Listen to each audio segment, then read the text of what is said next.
We know Trump, he's in office. We know a lot of things are happening at this point, but he's talking about, bringing jobs back, bringing manufacturing back. I mean, are all our problems completely solved now and the economy's ready to go full steam ahead, or do we have problems ahead of us? We're in the process of a complete fracturing, deterioration, and breakdown of the U.S. economy. Trump offers some bright lights, but what do you do with a locomotive that's going down the hill toward the chasm and it's picking up speed at 80 miles an hour on the track? What do? You can't really do anything. You can't do much. So take a look around the malls. We just had notification that major retail chains have announced, I think it's close to 1,300 different stores are going to be shut down this year. 1,300 stores. We got Macy's pretty much demolished. Sears in its current state of bankruptcy, working toward the final climax. It seems like the only retailer who's doing anything right is Amazon. And now I'm starting to hear that Bezos is a target for something. I don't know, but as a part owner of the Washington Post, he's getting involved a bit too much in politics, so I wouldn't be surprised if his business takes a downturn suddenly. He signed on some big contracts with the CIA to do cloud storage, and that's why, Amazon is favored by the government fascists. I'm going to use the word fascist frequently in this interview. I don't want to be confused with, Franco in Spain. These are neocon fascists that cut across both party lines. We have two political parties now in the United States in reality. It's the neocon fascists versus the populists. Trump is a populist. The neocon fascists include Baby Bush, Obama, and probably 3/4 of the Congress. Those are the fascists. Those are the ones who promote the wars, who favor the false news and CNN, and who, sign up for whatever war of the week we have. The United States is dedicated toward war. Okay, the economy is doing pathetically. We have car loan defaults.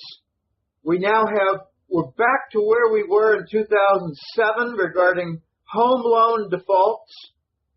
And we have student loan defaults that are at least $1.5 trillion in volume overall, but not at risk of defaulting. We have 40% of all student loan holders actually saying in polls they expect never to pay their debt and the government to forgive it.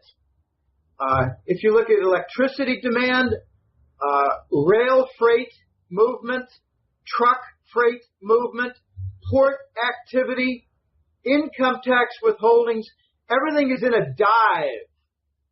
So Trump has plans, and I give him credit that he's got plans. Some of them are innovative. The most clever that I've seen is, I don't know whether it's from browbeating or just encouraging as our friend, the vassal state of Japan, but he's working toward Japan investing $1 trillion in U.S. infrastructure / industrialization. I don't really mind if Japan and China set up tens of thousands of businesses in the United States. We need to do something.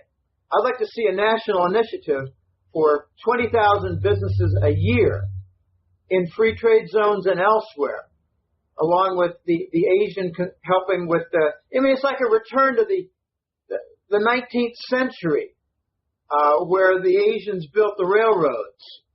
And there's a lot of controversy on that. I don't want to get into all that, but a lot of Chinese work toward building the railroads in the West. And we could have a repeat of history with Asia building infrastructure again. Infrastructure is highways, port facilities, railways, bridges, tunnels, high-speed rail, airport facilities, you name it, all the above. Fiber optic connections. Korea, South Korea has the best fiber optic connectivity in the world right now, and the United States is actually not doing badly when it comes to telecommunication infrastructure. We're doing very badly with our dedication to the Rockefeller model on gasoline and diesel usage. How are those 8-lane highways around Los Angeles? How are they doing lately? They earn the name of parking lots.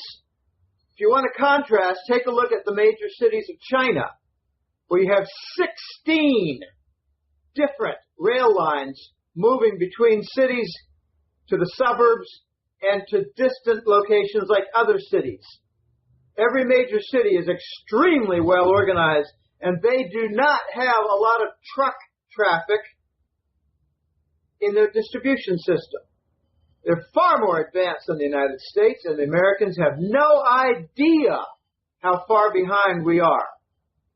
So Trump has some plans. I give him credit. Let's see if he can make some progress. But let me just say to you, Dave, the principal challenge that Trump has when it comes to legitimizing the dollar and working toward setting up industry, again, in the United States. We had 30 years of outsourcing of industry. I remember the first event was 1984. Intel announced they were going to move a lot of their fabrication plants for chip.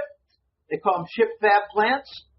And they were going to move to the Pacific Rim. And we at Digital put our heads together and said, this is a very bad trend if it becomes a trend. And it became a national movement. And by the 1990s, I concluded, as still working in marketing research and industry in the United States, I concluded with my own abilities that the United States has moved away from legitimate income, and now we're going to rely on phony financial sector income, asset bubbles, etc., financial engineering, which, by the way, Greenspan gave his full weight and support. Then came Lehman and the bust. So it's on his hands. But we have, as a result of 30 years, a $550 billion annual trade deficit. This is the major problem for the nation when it comes to economics. We lack industry. We lack an adequate base of industry with which to carry on business as a nation. Now, remember in the 80s and 90s, the Germans did not follow our lead. Western Germany and Britain and I don't think Australia did. Western Europe and Britain and Canada largely followed our lead to destruction. They also followed our lead in the real estate bubble, destruction. Australia is stuck in that right now, but they've got a very different phenomenon, kind of like Western Canada. Tremendous Chinese property demand. Okay, so let's just suppose that the several people on Trump's advisory team who are full-blown advocates of the gold standard decide, all right, let's try to work toward a gold-backed currency and get some basis for the currency that's precious metals, and let's go about the revitalization of our nation. Okay, well, let's just assume that the trade deficit doesn't get worse because of a proper policy. Let's just assume it's a nice flat $500 billion for a trade deficit. Okay, if we back the dollar with gold, then our creditor nations, I should say the surplus trade nations, can all group together and say, all right, we 80 nations have claims on $500 billion to your gold-backed currency. We want those 13,000 tons of gold. That's just the first year. That's assuming it doesn't get any worse. I'm hearing it's going to be closer to $600 billion this year. Because we haven't done anything. We never do anything. All we do is print more money and have more fraud and have more wars.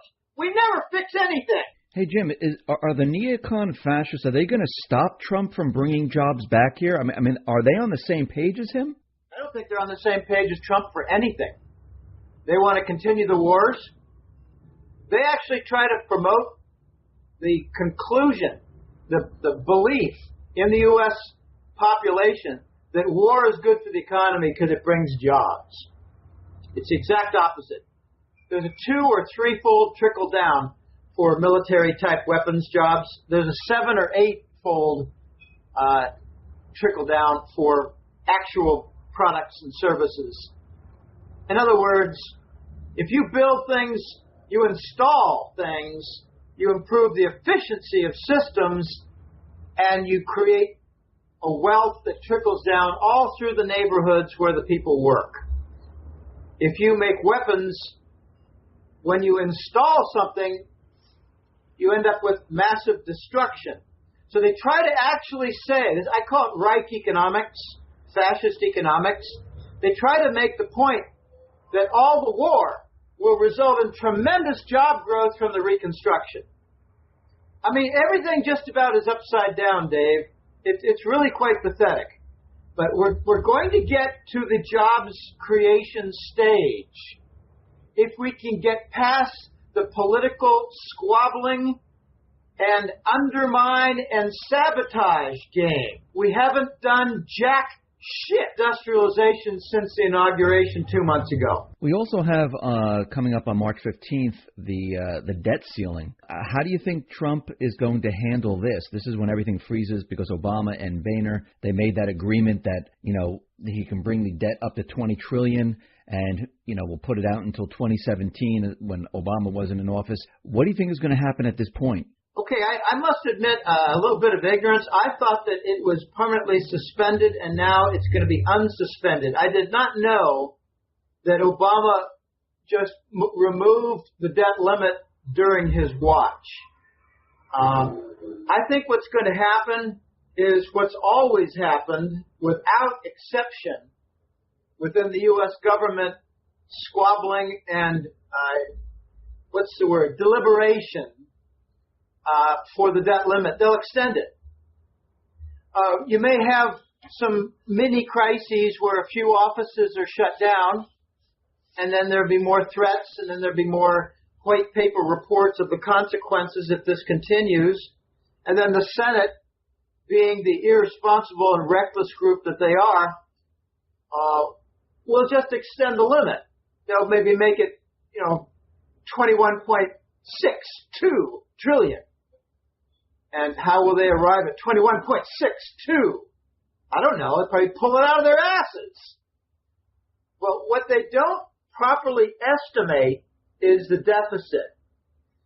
Deficit is probably $1.4 trillion last year. $1.2 trillion a year before. It's getting worse. It's not getting better. So if they just put it up by $1 trillion, we're going to revisit this point in less than 1 year. What will Trump do? I think Trump will say, hey, look, you must extend the limit because I've got some plans for infrastructure projects. Have we launched a single shovel on a single infrastructure project in 2 months? No. Have we instead made commitments for a $50 billion increase to military spending? Yes. So, I'm in favor of the whole Trump theme, the idea of Trump. I'd like to see some actual projects kick off. I'd like to see some actual arrests, like for McCain, Pelosi, Graham. These are traitors. I'd like to see treason become a watchword with the American public demanding action for treason. We've got it all over the place. I've been saying kind of as a bad joke for the last 2 years. Treason is a calling card for high office in the U.S. government. Now we have treason laced all through the offices. Russia is not an enemy. Russia is a propped up concept to make an enemy in order to foment more wars and more military spending. And now anyone who was in contact with Russia is called a traitor. Well, that's kind of like CNN defining what fake news is. So we got everything pretty much upside down. I'm looking forward to seeing what Trump does for the first infrastructure plans, which require, back to your question, they require a suspension of the debt limit. Obama tried to set things up so he could shackle Trump immediately. But I don't think he set up this suspension lifting at a time when Trump was even a candidate. So kind of like Greenspan.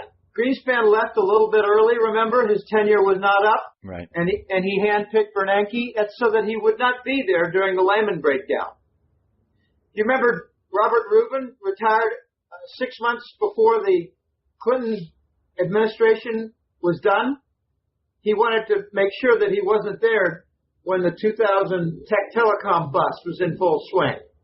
And he also had a lot of private trading to do, shorting the stock market. He raised the interest rates, then got out of town, profited personally after doing all the 0% gold leasing, by the way.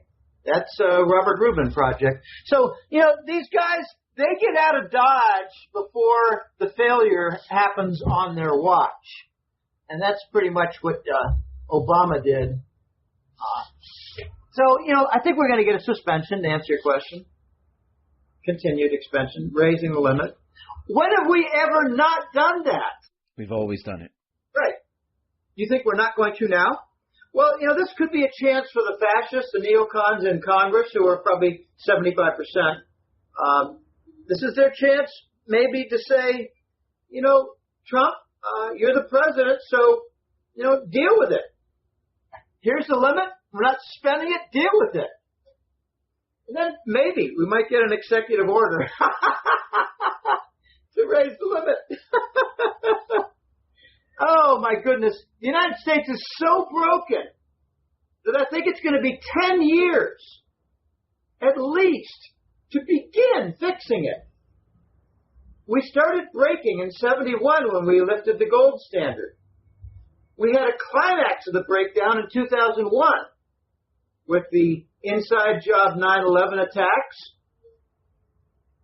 and the Patriot Act, which I called the Fascist Manifesto, and we began the era of the fascist business model. How's it working out?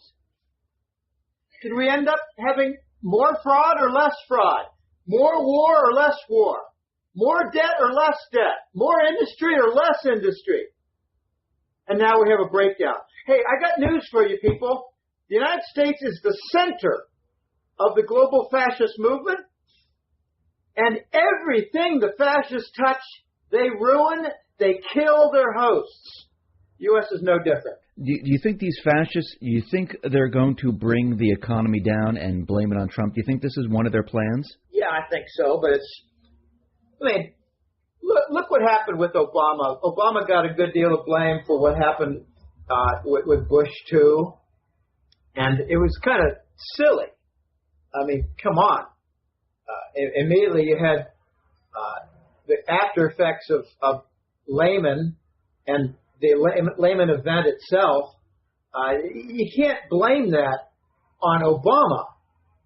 You blame it on Paulson. You blame it on the Bush team, the cabinet. You blame it on a lot of things, but not Obama. And now Obama has left the whole nation in absolute tatters. So Trump gets elected to try to fix the tatters. You can't blame Trump for the tatters. He's there to fix the tatters. And he's going to have a very difficult time. I think he's going to be a one-term president, but I think he's going to start a lot of really positive things. He's made way too many enemies already. I mean, he declared war. Dave, we really need to get to the crux of what this is all about. Trump is the first America candidate. First America is a name of fired generals and admirals from the Pentagon. They were fired by Clinton, Bush II, and Obama. 500 of them. Because they were not loyal to the narcotics within Langley.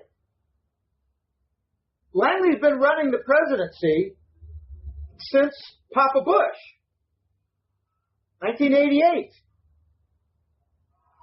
We've got almost 30 years of narco presidencies. Clinton, Baby Bush, and Obama are all narcotics addicts. So it's very hard to reverse all this.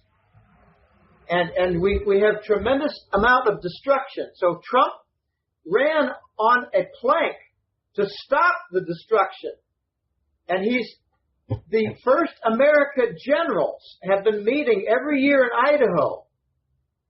Remember at the inauguration speech, Trump mentioned First America something like a dozen times. America first, rather. America first. And it's a code word.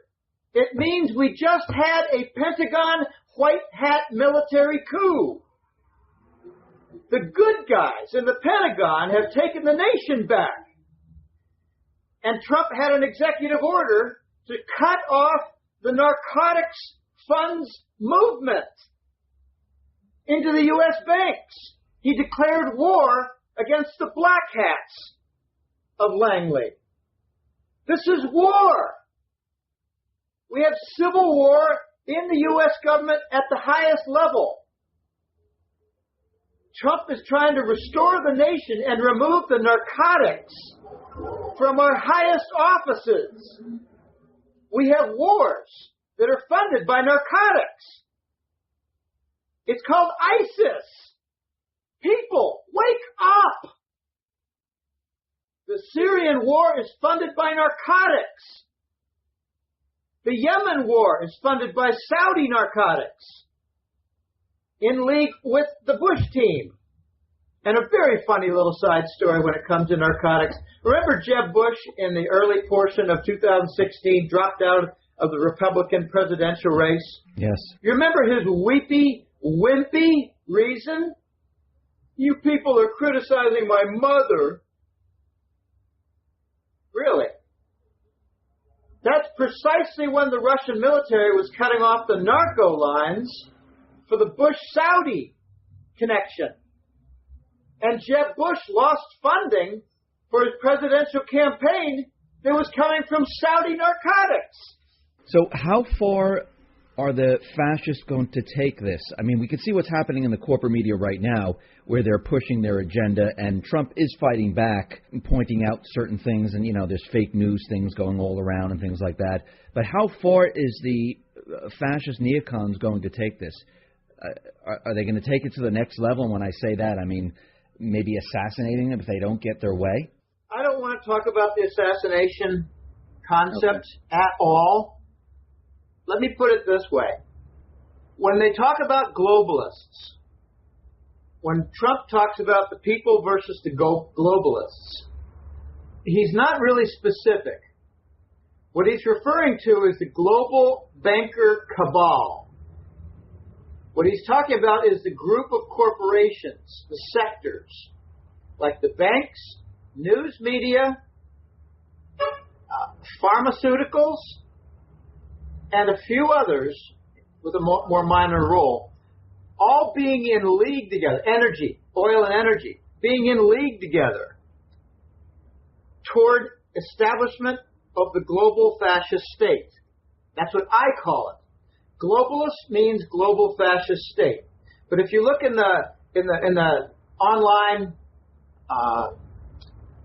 magazines and news sites, you hear the phrase New World Order, NWO. And that's one reason the Chinese, under President Xi, have very cleverly come up with the new Silk World Order. In other words, the Eurasian Trade Zone is the answer to the New World Order by the globalists who are promoting a global fascist state. Notice that in the European Union, orders are given by the Commission, which is not elected, like continuation of the Russian sanctions, even though almost no European nations wants them to be continued. So this is going to be motive to fracture the nation, to fracture the nations within the EU. But how far are they going to take it? Here's the big point to make. If the economy gets ruined, or at the same time, one or the other or both, we have rioting in the streets of the United States, like, say, because they're without jobs, or because, say, the supply chain is messed up for gasoline and food, or, say, the various NGO groups funded by Soros, managed by Obama now, are inciting riots.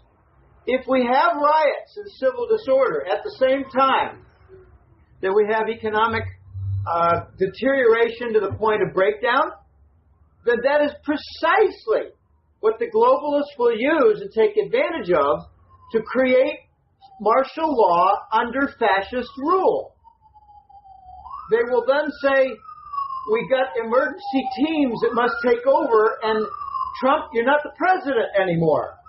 It'll be a fascist takeover by, say, the narco barons in Langley. Will they take extreme measures against Trump? I don't know. I hope not. I don't want to repeat what I went through when I was 11 years old, which was the removal of John Kennedy, probably the last populist president we had. Don't think for a minute that Jimmy Carter was a populist president. No, he was part of the cabal. He continued everything that Kissinger had to do. He just had a different Secretary of State. By the way, if you're looking for the ringleader, the main organizers of the pedophile rings, there are two: Henry Kissinger and the Israeli Mossad. This is probably the biggest story since World War II. And it's just getting revealed one layer of the onion at a time. They invite congressional leaders or judges or bankers to Lolita Island in the Bahamas, where Epstein does his, camping network. They film these people with underage girls or underage boys. I mean, just ask Harry Reid. Harry Reid almost lost his eye at a gay sex party in the White House.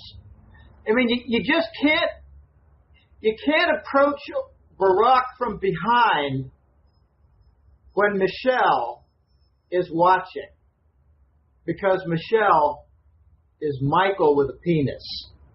Okay? That's how Harry Reid almost lost his eye and he retired. Okay, we've got a lot of these leaders who are caught in the honey trap of pedophilia. And let me just make a definition distinction. I don't really like the name pedophilia, because if they kill a 12-year-old girl after raping her several hundred times, and they kill her on the Satanist altar, I don't call that pedophilia. I call it child sacrifice and murder on the Satanist altar.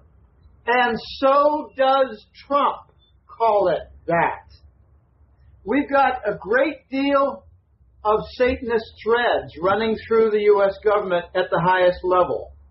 Why does Nancy Pelosi have a restaurant that's named Goathead something or other in California? You just do a little research. These people are all dirty. Not 100%, but a lot of the major leaders are dirty. And Kissinger is a main leader in the extortion. And once they got a guy who really likes Julie, and he came to learn late that she was a well-developed 16-year-old girl, he came to learn it late. It's all on video. They vote exactly as how they're told. This is how it happens. It's called honey traps. And it's not just used to control people in their favor. It's to control people who do things like Elliot Spitzer. Does anybody realize what Elliot Spitzer was on the verge of doing before he fell into the honey trap? He was going to prosecute Wall Street for insider trading in the multi-billions. But no, he had to back out. I was kind of hoping Trump would appoint would appoint Eliot Spitzer as his attorney general. But that's just wishful thinking. I mean, what could they do to Eliot Spitzer that they had not already done? What new vulnerability does he have? I don't think he had any. Okay, so I think they're going to try to bring down the U.S. economy, and believe me, it would not be hard if they worked at it, because they've been doing a passive breakdown for a long time. Now all they need to do is do an active breakdown, like stop QE, stop the bond monetization for U.S. government bonds and for mortgage bonds. And lately, I think the Fed is involved a little bit, not as much as the European Central Bank, but I think the Fed's involved to some extent now with corporate bonds. So they can just halt all that, and we'll get a new Lehman event under the Trump administration. So he'll go into, not panic mode, but, crisis alert, war room mode, and I think all of his projects would be on hold. And we can continue the wars. Are we still going to have a reset of the dollar collapsing? Is that still in play right now? Well, this is very weird and ironic. I made a call 3 years ago. I said the dollar is going to rise. We were not then at that point. The dollar was not rising. That we're going to get to a point in the next couple of years where the dollar rises, causes tremendous problems around the world economy, rises some more and then vanishes. I never use the word crash. We're going to see the dollar rise, and vanish. Not crash. We may have some little sell-offs, but I think we're not done with the dollar rising, because we're in a crack-up boom. We got a treasury bond black hole. We got an asset bubble, the largest in the history of the financial world. It's called the treasury bonds. I mean, apart from housing, housing was a fixed asset. This is a financial black hole. Financial. We did have the mortgage finance bubble. But the U.S. Treasury bond bubble is bigger than the mortgage side of the housing bubble. So we're going to see the dollar rise some more. And look at the damage. I mean, I have a viewpoint of the damage from this Latin America perspective. Very few people understand what's going on with Puerto Rico and Dominican Republic. Well, they're in trouble. They're in trouble because mainly their currency fell, and therefore their debt became more difficult to manage. The Dominican peso is down 35 to 40% in the last 2 or 3 or 4 years. Well, you might say, well, big deal. How does that affect anything? Well, it affects the price of their food, affects the price of a lot of things. It increases the crime level of Dominica and works toward breakdown of their entire society. How do I know about that? Well, I know a couple of Latinas who are from Dominica. I shouldn't say it, from the Dominican Republic. RDOM, RD. They call it DR. We call it RD. When you talk about the dollar rising, you got to look at where the damage is. It's with emerging market nations whose currencies are down 20, 30, 40%. That includes Brazil. Remember, these are the countries that the United States encouraged to borrow at the 0% rate, which we called risk-free. Not risk-free. The big risk is with currency, not interest rate. I mean, if you have a 30% decline in your currency, it's as though you had a 20, 30% increase in your interest rate on the same loan. You got between $9 and $15 trillion of debt in emerging market nations that's going to be defaulted on. It's all in dollars. And I always ask the question, why is it between 9 and 15 trillion? Don't they know? Well, yeah, they know, but how do you define an emerging market nation? Okay, add a few more nations to the list and it moves from 9 to 15 trillion. They're never going to pay it back. So the dollar is not going to crash, Dave. The dollar is going to endure a boycott. The West is going to continue with the dollar stubbornly with trade and banking. By trade and banking, I mean a load of goods comes in, whether it's oil or a container vessel, and it's paid for for the trade. It's paid for in U.S. Treasury bills. And by banking, I mean, well, the banks in South Korea, the banks in France and Germany and Italy, they have their reserves denominated in dollars with U.S. Treasury bonds, the longer term. And right now they're realizing, gosh, we're not making any money on these reserves because of the 0%.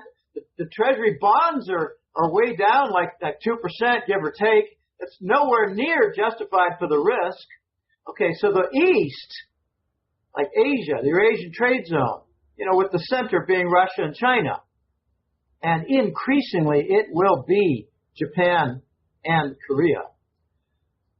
We have the opposite happening. They have the non-dollar platforms that are coming into view, like the Asian Infrastructure Investment Bank, like the Cross-Border Interbank Payment System, also called the Chinese Interbank Payment System, CIPS. That competes with SWIFT for global bank transactions. There are a number. There's the BRICS Global Bank. I think the BRICS Bank is going to be eventually serving a role whereby nations discard their treasury bonds, deposit them at the BRICS Bank, and in return are given gold bullion to put them into their banking system. That's how they're going to rescue their bank system from the vanishing dollar. Now, the IMF has got its plan. They actually think they're going to have a gold-backed SDR currency, which is the basket special drawing rights currency. It's the dollar, the euro, the British pound, and the yen. Add now the Chinese currency, the RMB. They actually think they're going to do a gold-backed basket with the IMF, and I think dream on, because when they announce any kind of plan, if they ever get to the point of announcing a plan, these globalists are going to say, we have the solution to the problem that they created themselves. We have the solution, and it's a gold-backed basket, and it has a feature that if you're a country like Bolivia and you want to participate in global trade, you need to deposit a big tranche of gold bullion in Basel, Switzerland, where we will be the global central bank for gold. And the East, with their Eurasian trade zone, probably will say, not over our dead countries' bodies. We're going to do the BRICS Global Bank for that role. So the West is going to try to centralize the gold-backed currency solution, while the East, under China's lead, are going to try to do a decentralized gold-backed currency and trade note. I think the first thing we're going to see in the next several months, potentially, is a gold trade note, which will be a device, a vehicle to guaranteed trade payment and trade delivery and not involve the dollar. For the last 30 years or more, 40 years, has been the Treasury bill. I think we're going to be moving slowly. And we're seeing the evidence now of the structural makeup for the gold trade note, Dave. And I'm very excited about this. Take a look at how China and Russia, I'm going to morph here into a gold trade note discussion, if you don't mind. Take a look at how Russia sells China oil. They accept RMB currency, and then the Russians then go to Shanghai and convert into gold with the RMB denominated gold futures contract in the Shanghai Gold Exchange. So China pays with RMB for Russian oil and the Russians buy gold in Shanghai with those RMB. Soon we're going to have an RMB-based oil contract in Shanghai. So it'll be one step less for the Russians. Now, also mix in with that thought that the Chinese and Russians have a multi-billion, multi-year contract for building pipelines and LNG facilities, primarily pipelines for oil and gas. And the Chinese will pitch in treasury bonds. So they're dumping in what's called indirect exchange. Two parties using a third-party currency to pay off a bill between the two parties. Indirect exchange. The Russians are using those treasury bonds to keep their ruble strong. Or, not from caving in. Oh my goodness. So we have the makings of the gold trade note using Russian and Chinese energy trade. Remember, the petrodollar is what replaced the gold standard in 1971. It took a couple of years, took till 1973. The petrodollar has a petroleum sale foundation based in dollars, where OPEC, led by the Saudis, never converted their surplus into other currency. They left them in dollars. That was part of the deal. So the Saudis accumulated a tremendous amount of treasury bonds, and notice that in the tick reports for the treasury bond listings, for the longest time, the Saudis were not a single line item. It was OPEC nations. That's to hide the fact that the Saudis had a tremendous amount of treasury bonds, but also to hide the fact that the Saudis were required to supply the Department of Treasury with their core for the Exchange Stabilization Fund, which is an entirely separate topic. There was another slippery line item in the tick report for treasury bond listing, and that is the Caribbean grouping. For quite a while, Bermuda and Cayman were not delineated separately. That's to hide the fact that the British were buying a tremendous amount of treasury bonds illicitly under the table. Who cares if it's illicit anymore? Law doesn't mean a damn thing to these fascists. They'll violate the law and say it's all for national security. They violate the law and create a new war and say war is good for the economy. Always need an enemy. I just hope that Iran is not painted as an enemy here in the next couple of years, because not going to work. Iran's got good friends with the Russians and Chinese. You attack Iran and you're basically attacking the big triangle of the old empires: Chinese Empire, Russian Empire, and Persian Empire. Not going to work. Now, the U.S. is bankrupt. All we have left now is a military that's largely depleted. Hey, Jim, I wanted to go back to the gold trade note. What effect will that have on gold and silver? Will that increase the value of gold and silver if countries are trading in the gold trade note? If the gold trade note becomes a formalized item, you're going to see the shutdown very quickly of COMEX.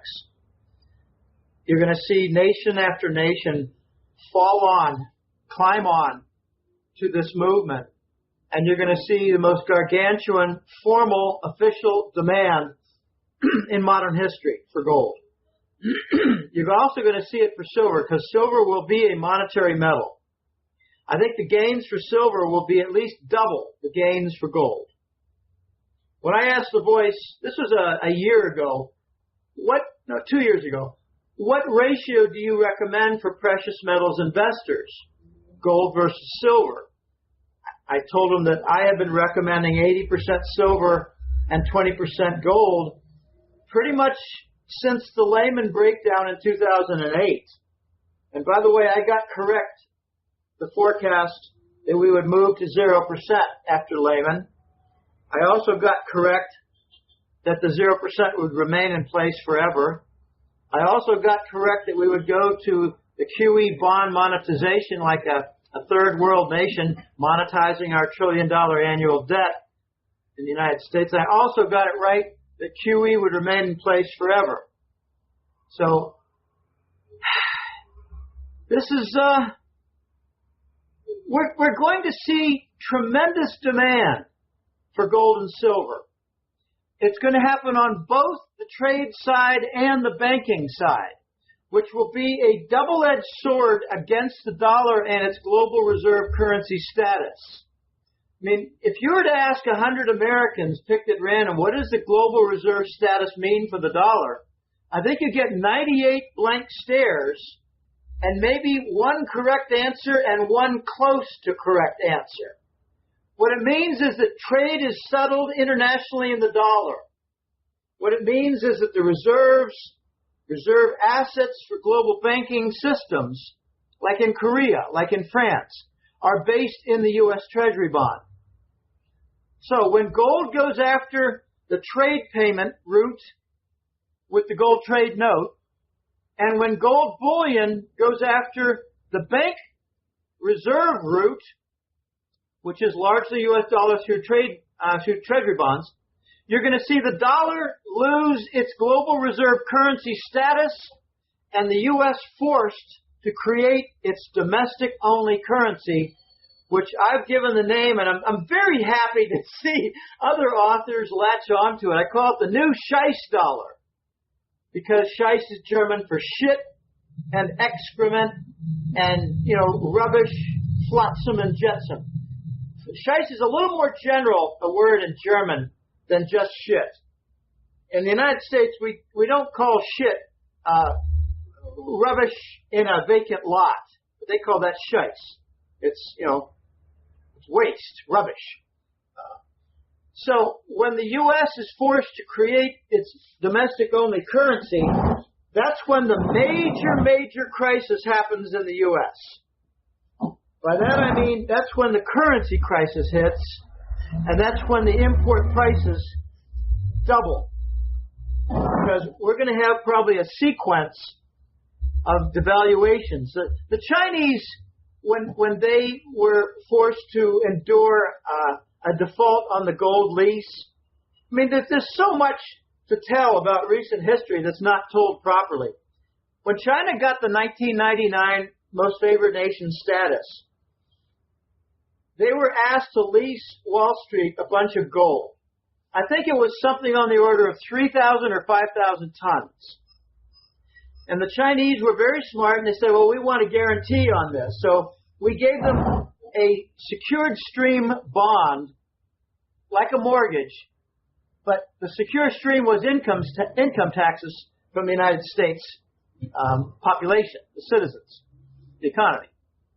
And when the recession slammed the U.S. in 2007 and 8, the Chinese began dumping their Fannie Mae bonds.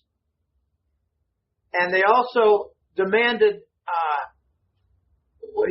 asset seizure for things like the J.P. Morgan headquarter property. I mean, how many Americans know that J.P. Morgan's headquarters is owned by the Chinese? Very, very few. Under 5%, under 3%, maybe under 1%, because we're not a very well-informed nation, given that CNN is so popular. Okay, so a lot of things going on here, Dave, and the moving parts are very wicked, and the Chinese are all over this. They infiltrated the International Monetary Fund. They're now making rules. Since when? Since when does Alibaba's CEO have a keynote speech at the Davos, Switzerland Economic Forum, which is really not an economic forum, it's more like a banker barbecue? And I wouldn't be surprised if in the back room there's some pedophilia going on and some murder of children. I mean, I'm not crazy. It's all coming out. Yeah, there have been arrests. Vault 7. There have been 1,000 arrests in the United States, and the major media will not report it for pedophilia.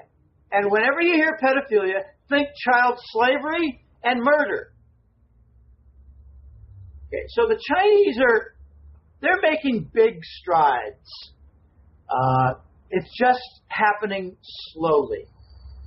But we're going to see a tremendous demand for gold and silver come when the U.S. loses its global reserve currency. It's not a birthright. It's just an exorbitant privilege. as the Justin, the French leader. Can't think of his first name. It was a hyphenated name. Anyway, Justin, president of France, used to call it the exorbitant privilege of the United States. So when the U.S. Here's where rubber meets the road with the dollar. When we have to come up with a new dollar for the United States economy alone, all foreign-held dollars, all U.S. dollars outside the U.S. border, like Panama banks, Hong Kong banks, Swiss banks, London banks, all these banks, Singapore banks, all these banks holding dollars will no longer follow orders from Washington. It'll be the end of FATCA rules.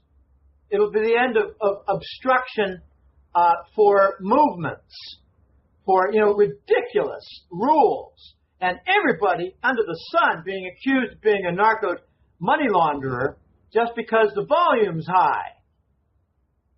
They're doing a lot of stupid things. So when the U.S. has to come up with its domestic-only dollar, that's when you're going to start to see a lot of emphasis on the trade deficit.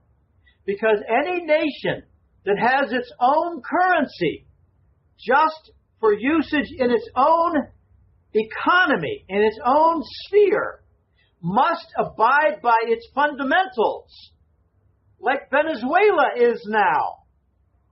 So the U.S. is going to have a sequence of devaluations.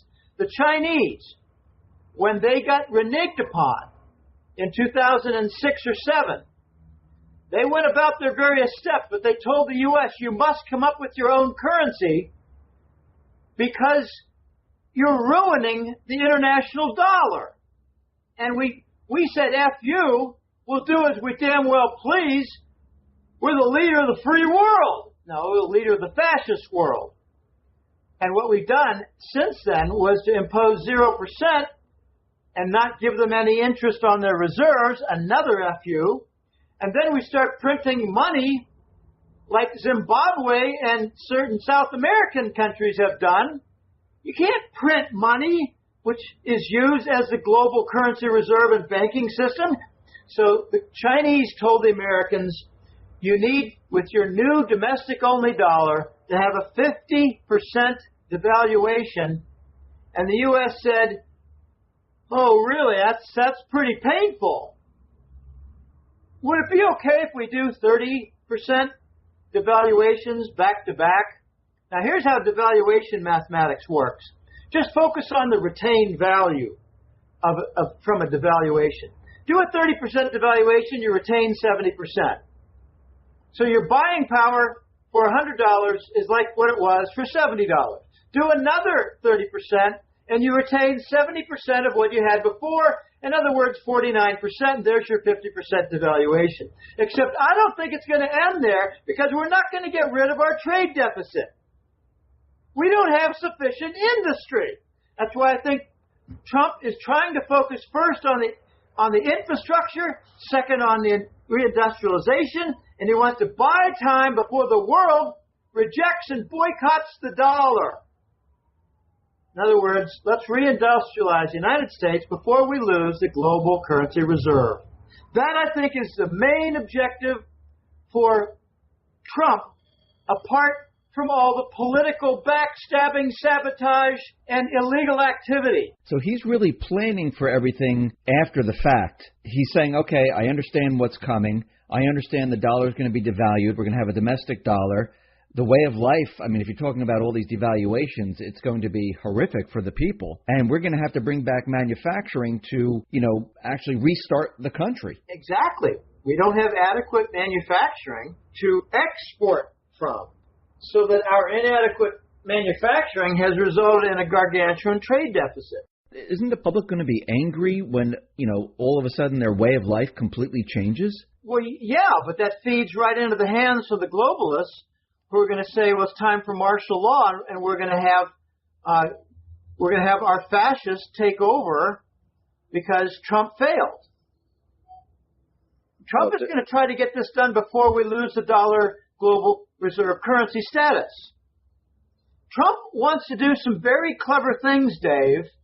He wants to, let's just do some economics, fundamental accounting. I focus on the trade deficit because it's so big, it's $500 billion a year and growing. But what really counts is the current account deficit, which is the trade deficit plus any differential we have on financial trade, like the difference between Americans' purchase of foreign bonds and real estate versus foreigners buying bonds and real estate and commercial buildings. Okay, the financial transactions for bonds, real estate, just lots of things, property, commercial building, you name it. Okay, since QE came into phase, our financial balance of trade payments has gone worse. We're doing QE for bond purchases because we have inadequate foreign purchases of our bonds, while we have a growing trade deficit. So the current account deficit is actually growing and is worse than the trade deficit. Okay, what Trump wants to do, here's a very clever plan. If he can bring in 1 year, say $400 billion of Asian money for infrastructure projects, he can offset 80% of our $500 billion trade deficit. And if he does it again in the second year, he can offset again 80% of the trade deficit. Maybe it'll only be 60%, 65% in the second year, because we will have created maybe 20, 30, 40, 50,000 businesses. And by the third year, maybe we'll have sufficient mass for the reindustrialized base that we won't have a trade deficit that's very big. And then we can launch the new dollar and not have this currency crisis. That's the Trump plan. I don't know if he's going to be able to pull it off because the Japanese government just had a ruling that the United States could not use $1 trillion in their government pension fund without some vote in their parliament. And remember, the U.S. doesn't care about law. They say, you're our vassal state, F you, do what we say or we'll start killing people. And now the Japanese are pondering the prospect of investing $1 trillion. They've got a few trillion in their pension funds. They're one of the richest nations in the world when it comes to pension funds. But most of them are private. So you see the point of going after the government pension fund, because the U.S. government controls, as a vassal state, the Japanese government. And then you have the whole other issue of the Bank of Japan. They own $1 trillion in treasury bonds. So maybe they'll participate also. Maybe it'll be $250 billion from the government pension fund and $250 billion from the Bank of Japan from their treasury bonds for the first year. There's lots of trillions to commandeer in Japan. Oh my. So that's how Trump wants to try to deal with it. To use the current account deficit, make it a surplus, and offset the trade deficit. Very clever plan. This is a business expert. What was Obama an expert in?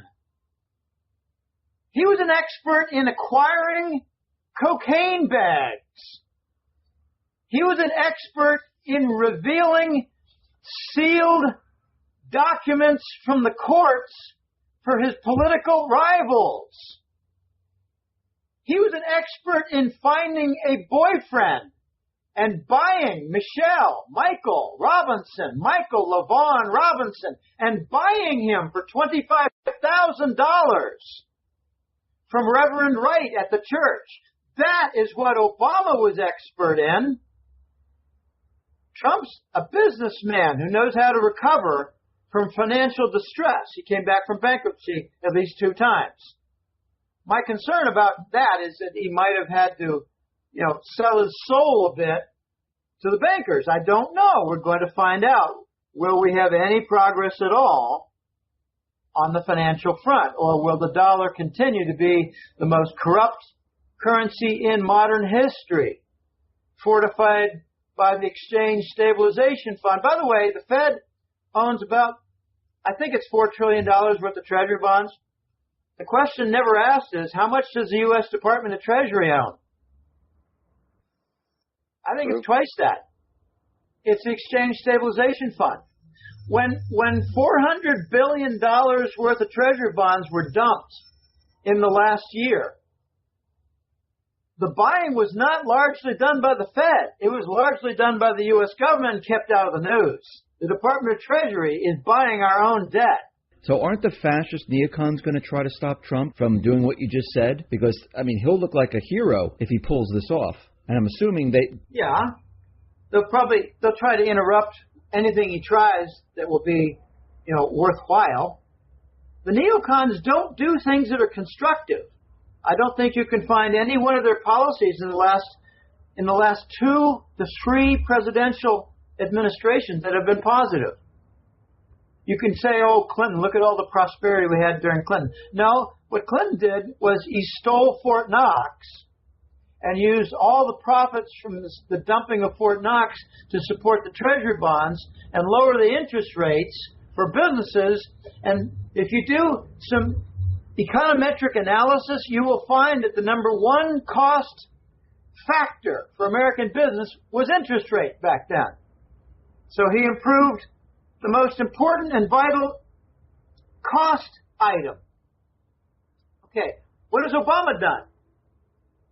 Obama created Obamacare, which pretty much decimated the small business sector and resulted in a complete halt of hiring. So, the neocons don't do constructive things. No, they really don't. And you know what I'm seeing? You mentioned Iran with war, but I'm noticing a lot of propaganda and a huge push for North Korea because the U.S. is moving the THAAD missile system into South Korea. I heard there was a report that North Korea was firing their missile and they were trying to hit a Japanese base. We know there was that assassination in Malaysia. Now the Malaysian ambassador and the North Korean ambassador, they're both leaving each other's country. To me, it seems like they're trying to, shift everything and trying to start something with North Korea and pushing very, very hard. I mean, do you see that? Well, yeah, these are the neocons. Yeah, they're trying to become belligerent and bring about some kind of sparks between the U.S. and China. And it's just not going to work. It's not going to work. I mean, the Chinese have fired back, not missiles, but they've halted 110,000 tourists to certain locations in South Korea. They're not going there anymore. Yeah. I mean, the Chinese have a billion man army with commerce. They're boycotting Apple devices right now. They have been boycotting Google for the longest time. We've got conflict over the South China Sea continuing. I got a funny little side story, and I might have told it in a previous interview with you, but it's quick. I got a client in Hong Kong named Jerry. Jerry lives in an apartment building, a big one, kind of luxurious, nice, and he's got a doorman in front. It might not be all that luxurious to have a doorman. But anyway, he was just striking up a conversation with his doorman. This was 2 years ago. And he said to his doorman, my son has got an interesting job now. He's being paid by a U.S. government agency with a name that does not say U.S. government on it, but he's paid $100 a day to carry a placard and yell slogans about the Japanese objection to the South China Sea Islands. Okay, so, if you're wondering, is the United States behind the demonstrations in Asia, in that region, regarding the South Sea Islands? The answer is yes. And I have a client whose son is being paid. They're doing the same business model with Obama and Soros. They're paid $14 an hour to go out and demonstrate against Trump. And the organizers, the managers, are paid $1,000 a month. So, what does Obama call these groups democracy something or other. They're not about democracy. Nothing about the fascists is about democracy. I just saw a term, I didn't know what it meant before, R-I-N-O, rhino, Republican in name only. They're fascist. Well, we need a Dino, too, Democrat in name only. They're fascists. We got Democrat neocons. Does anybody realize that the Obama Secretary of State and pretty much the entire brass of their State Department was holdovers and other associated members of the Bush team? The neocons cut across both parties, and the State Department is your best evidence. I mentioned that to my block-headed brother, and he said, "Oh, I didn't know that." I said, "That's because you're reading the fucking New York Times." Do you have any closing thoughts or anything else you want to say? Sell all of your paper assets. Sell the majority of them. Get going. Because the Fed and the Wall Street banks are keeping your stocks propped, and they're pretty much the only buyers of bonds. Sell what they're propping. Has anybody ever heard the concept of sell high, buy low? It's kind of a foreign concept now, because the Wall Street boys are trying to get you to believe buy high, and as it keeps going higher, buy more. They're bubble merchants. So sell the stocks and bonds, sell your CDs, redeem them, because they're at risk. If the new dollar is announced next month, I guarantee there's going to be a stock market decline. I guarantee there's going to be bank failings and failures. What do you do after you sell all these paper assets? You buy gold and silver bars and coins. Buy all you can find. In fact, pay small premiums to buy what you can. Go into dealers and say, "I know the price is X for gold coins, but I'll give you an extra $80 per coin if you can just find them. I guarantee you go to the top of the list and there'll be more to buy." So we need to increase the premiums on these merchants in order to make it more apparent that the gold price is phony, and so is the silver price. Okay. After you go buy your gold and silver, just sit back and watch, because things are going to break down a lot worse. I'd like to end with one little quick story. The Voice had a story to tell back in right around Christmas time, a couple months ago. It was about what is the real price of gold. And one of my questions to him was, do you have any recent transactions that you've heard of that are, large quantity, where the price of gold was known? And he wrote back and sent a picture. And I'm not permitted to reveal certain details, but it was a bin loaded with something on the order of $100 million worth of gold. And the price was $2,100 per ounce of gold. So I don't give a rat's ass, Dave, what the COMEX price is. I care what the large volume purchases are for, because that is precisely where the equilibrium lies. Okay. Big purchases, big demand, proper price paid in order to have the owners and holders of large supplies give them up. I think what we have with the dealer shops is a fake price. All you have to do to prove it's a fake price is go to your dealer and say, "I want to buy a few gold coins. What do you have? What do you have for, recent mintage?" I don't care about a 100-year-old gold coin. I care about a gold coin that's after the year 2000. Ask him what he has, and you'll probably hear, "Well, we got about, can't say exactly, but how many do you want to buy?" And if you say, "I want to buy a dozen," he might say, "Well, we got that, or we can make sure we can fill that in a couple days." Then you say to him, "I got a driver out back with 2 armed guards, and we've got several $1 million worth. Can you possibly buy a couple thousand? Is it possible to buy a couple thousand gold coins?" That's when you get the interesting responses. No, we don't have that. You kidding? You crazy? Well, why wouldn't you be able to get that if that's the proper price? If it's the equilibrium, then you should be able to attract the supply with that price. And it's not the price. So I don't care what the COMEX price is. I rarely look at it, but recently I've been looking at the graphs to see if we have some reversals in progress. And we have a short-term silver price reversal. We do not have a gold short-term price reversal, not yet. Got serious overhead between 1,300 and 1,350. But I think silver's going to make the move first and drag along gold. It's kind of backwards, but that's the way it is because the silver deficit is so much worse than gold.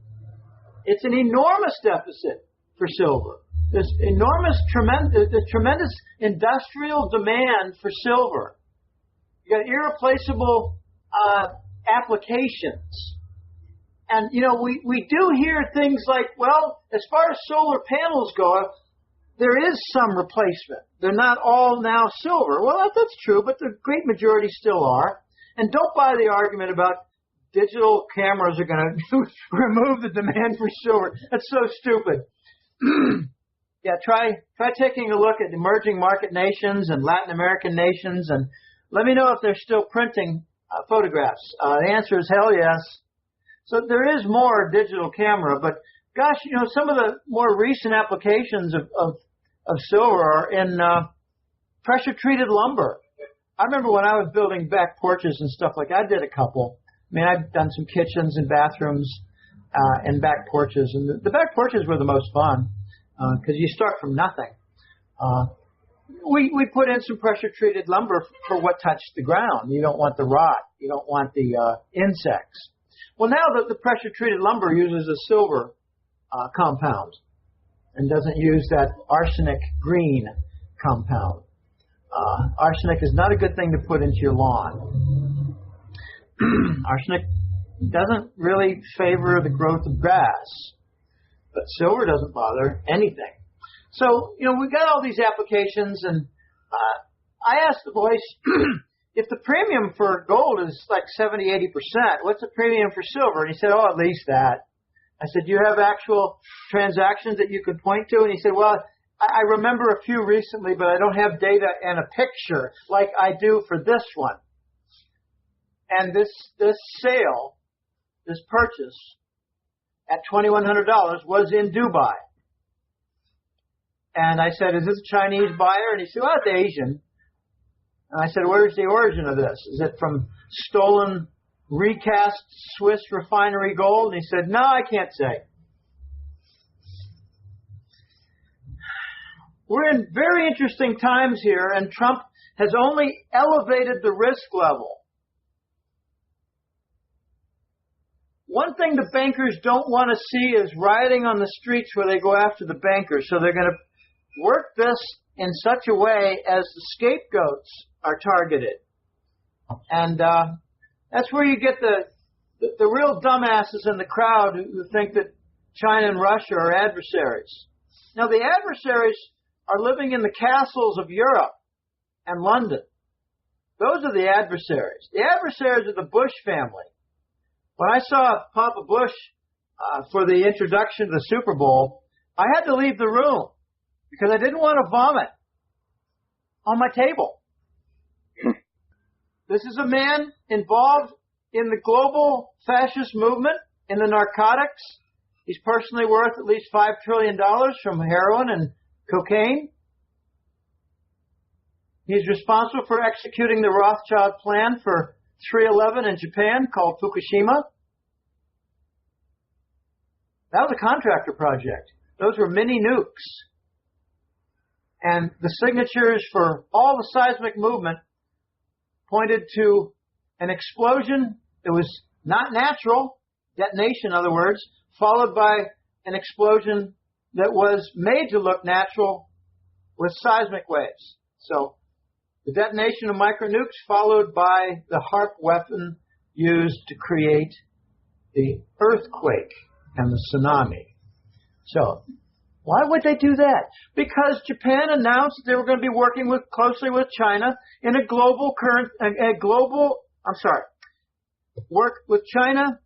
Japan to work with China in a regional gold-backed currency for trade and banking.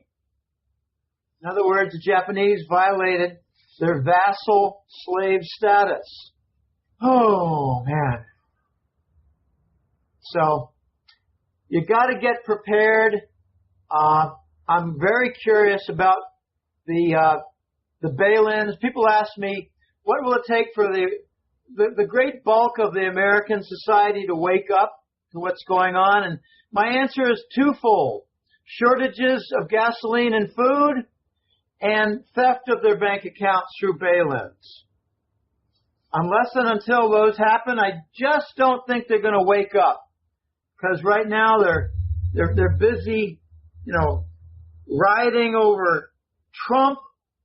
Gosh, there was a nasty incident in San Francisco, and I think it was Haight-Ashbury area, Berkeley area. A bunch of Trump supporters were actually beaten up.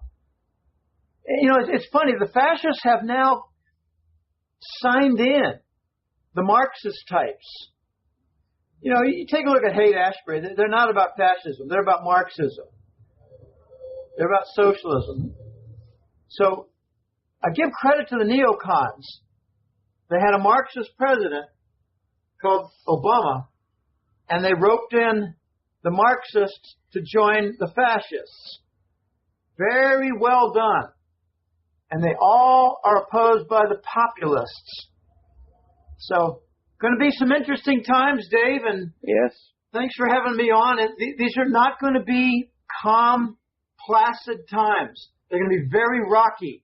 And your insurance will be gold and silver, not your stock account, not your bond account. Hey, Jim, I appreciate you being on the X22 Report Spotlight. Thanks for all this great information. Once again, how can people get your newsletter and see your work? If you go to www.goldenjackass.com, you'll see a free page. It's called Main 5.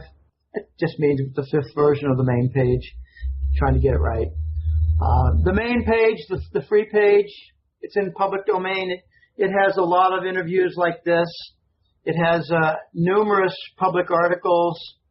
I try to come out with one a month. I have a few different interviews per month. They're more fun. And I think people appreciate the interview more than they do a public article. They latch onto it better. But the website is to promote the Hat Trick Letter. That's the paid newsletter. This May will be 13 years for the newsletter, and I'm very pleased with the progress for the newsletter. I'm very pleased with the publicity that it gets, how elements are quoted, and I'm very amused by how the new Scheist dollar term has been adopted by numerous writers out there. I haven't seen it in the Wall Street Journal yet, though, or Barron's, but probably never will.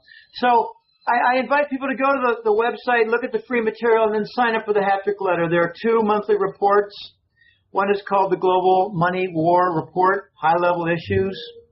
The second is called the Gold and Currency Report. I put in that one the issues regarding the petrodollar, because that's related to currency, and also the Eurasian Trade Zone coming into view, the One Belt, One Road, which is really the non-maritime routes to capture Europe in trade. So the 2 reports are monthly. They're a lot of work, Dave, and there's some stress when I'm doing the work because got to get things right. And I can't just go putting out stuff that I hear, because sometimes things that I hear and read are not quite true, or they're more like wishful thinking of well-meaning people. And I could name names, but I'd rather not.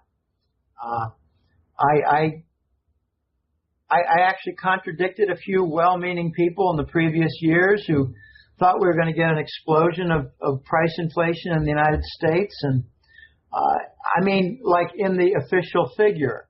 And I said, no, we'll just get it in reality. We won't get it in the official figure. And then other people think we're going to get a breakdown of the COMEX last year, and I didn't. I thought that we might, by the end of the year, see evidence of that, see it begin, but everything gets delayed. You know, if you're wondering what is one of the biggest delays that we've had in recent years of something planned, it was the global currency reset planned for January of 2014 that was interrupted by the the U.S. State Department and the Israeli Mossad organized plan for a coup in Ukraine. That's right, the Ukrainian war. Ukraine war with the coup in the Maidan. That's their big square, the Maidan Square. The coup in Ukraine was to interrupt the global currency reset, where the dollar was